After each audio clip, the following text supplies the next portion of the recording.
সুপ্রভাত বন্ধুরা, কেমন আছো তোমরা সবাই? আশা করি খুব ভালো আছো। ববিতা মণ্ডল ব্লগে আমি ববিতা, আমার চ্যানেলে নতুন দিন নতুন একটা ভিডিওতে সবাইকে ওয়েলকাম। দেখো, ঘুম থেকে উঠে যেই গেট খুলেছি আর আমাদের মহারানী কিন্তু বেরোনোর জন্য একদম ব্যস্ত হয়ে পড়েছে। তো যাই হোক, হাত মুখ ধুয়ে আসলাম, এসেই কিন্তু বর্মশাইও উঠে গেল এই মাত্র। আর ওকে দেখে তো হামলাহামলি শুরু করে দিয়েছে। আর দেখছো, যেই দেখলো যে ও নিয়ে মানে বার করলো না, তারপরে আমার দিকে তাকাচ্ছে যে তুমি বার করো মা আমাকে। তো যাই হোক, একটু ডেকে ডুকে দিচ্ছি। এই সোনাকে না এখানেই রাখি, গোয়াল ঘরে রাখতেই পারি বলো? জায়গা আছে, জায়গা নেই তা তো না, জায়গা কিন্তু আছে। ওই যে মশা, এখন তোমরা জানোই আমাদের এখানে কিন্তু মানে ঠান্ডাতে এত মশা থাকে না, কিন্তু গরমকালে তো বলার মতো নয়, এত পরিমাণে মশা থাকে কি বলবো। যেহেতু বাচ্চা মানে ছোট্ট আমাদের মহারানী, তো তার জন্যই কিন্তু ভিতরেই রেখেছিলাম। তো চলো এদিকে ওকে বার করে দিলাম। আর ওর বাবা আছে বিছনাগুলা রোদে দিলাম, মানে প্রতিদিনই রোদে দিতে হয়। আর এখানে বেশ আরামেই কিন্তু আমাদের মহারানী থাকে। এই দেখো, আর এখন বাজে এটা কিন্তু খাওয়া দাওয়ার পর। তো খাওয়া দাওয়ার পরে দেখো, বর্মশাইকে বললাম কুল পাড়িয়ে দাও, আচার করবো। আর যেহেতু আমার ছেলেরা কুল খেতে মানে কুল কি যে কোনো টক খেতে ভীষণ পছন্দ করে, শুধু ওরা না, সবাই খেতে পছন্দ করি। তো যে বেশ কয়েকদিন ধরেই ভাবতেছি পাড়াবো পাড়াবো, আর হয়ে উঠতেছে না। তো এবার হাতের নাগালে বর্মশাইকে পেয়ে জোর করে নিয়ে গেছি আমি। চলো, এটা হয় পুরো এক বালতি কিন্তু কুল নিয়ে আসি, একদম ডাসা ডাসা। এই কুলটা না একটু টক, কিন্তু বেশ ভালো খেতে, মানে বীজটা একদম ছোটো, মাংস বেশি। আর এটা কিন্তু বিকালবেলা বন্ধুরা। আর কুলগুলো, সমস্ত কুল কিন্তু আমি রোদে দিয়েছি, শুকিয়ে গেলে আচার বানালে অবশ্যই তোমাদের শেয়ার করবো।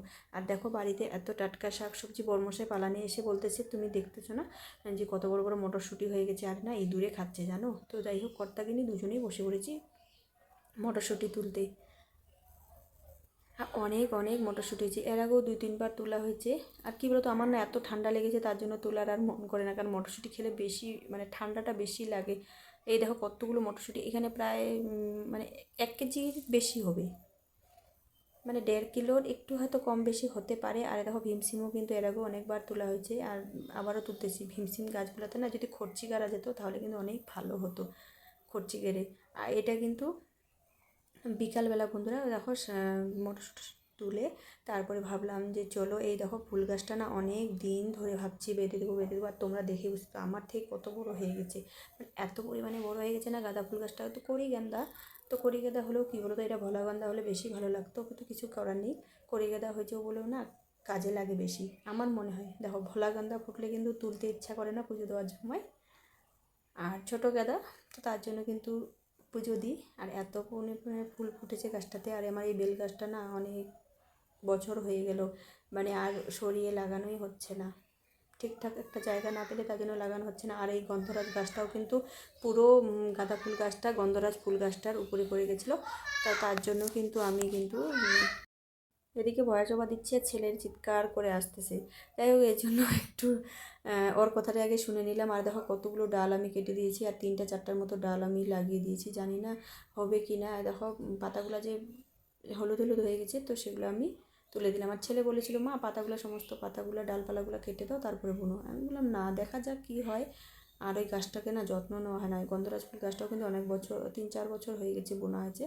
তো একটু যত্ন না করলে না, কি বলবো, কোনো গাছই কিন্তু হতে চায় না। আর আমার ড্রাগনের গাছটা দেখতেছো, এই ড্রাগনের গাছটা না হয়ে গেছে, মানে ওর জন্য এই জায়গাটা পারফেক্ট নয়, কারণ ড্রাগন গাছে কিন্তু প্রচুর পরিমাণে রোদের দরকার, প্রচুর পরিমাণে রোদের দরকার। তো দেখো, অনেক কিন্তু নিচ থেকে দেখো অনেক ডগা ছাড়ছে, তো সেগুলো আমি ভেঙে ভেঙে দেবো, কেটে দেবো।